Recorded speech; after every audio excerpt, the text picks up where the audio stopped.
PLN melalui subholding PLN Nusantara Power membangun pembangkit listrik tenaga surya berkapasitas 50 MW. Groundbreaking PLTS IKN 50 MW menandai awal dari perjalanan panjang menuju masa depan energi terbarukan. PLN Nusantara Power siap mengawal pembangunan PLTS ini demi masa depan ibu kota Nusantara. Nusantara Power untuk Nusantara. Inilah persembahan PLN Nusantara Power bagi IKN. Go Beyond Power, energizing the future.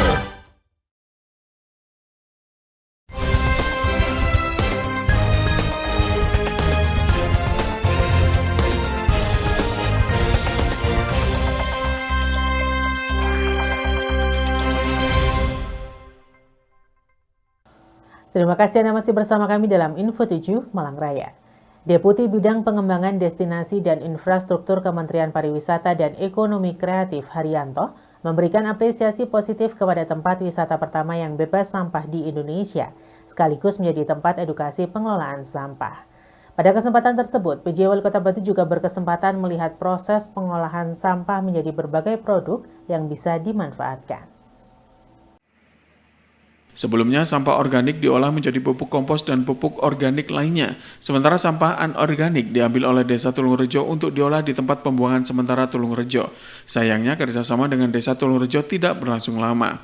Pada 1 April 2024, mulai bekerjasama dengan salah satu CV untuk mengelola sampah secara mandiri.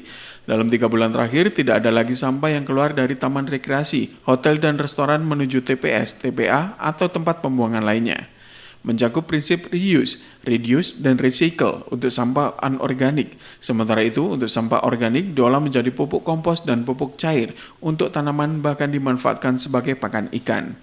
Sementara itu, Deputi Bidang Pengembangan Destinasi dan Infrastruktur Kementerian Pariwisata dan Ekonomi Kreatif atau Kemenparekraf RI, Haryanto memberikan apresiasi wisata berbasis komunitas yang berfokus pada pengelolaan sampah. Menurutnya, kebijakan pengelolaan sampah sudah cukup baik, bahkan lebih dari cukup. Implementasinya tidak hanya diinisiasi oleh lembaga, namun juga dipraktekkan secara langsung di tempat destinasi. Haryanto juga menekankan pentingnya keterlibatan berbagai pihak dalam penanganan kepariwisataan dan ekonomi kreatif. Pihaknya pun yakin dan semakin percaya diri bahwa penanganan kepariwisataan dan ekonomi kreatif akan tergaransi sistem berkelanjutan, karena melibatkan para pihak yang berkepentingan, terutama masyarakat.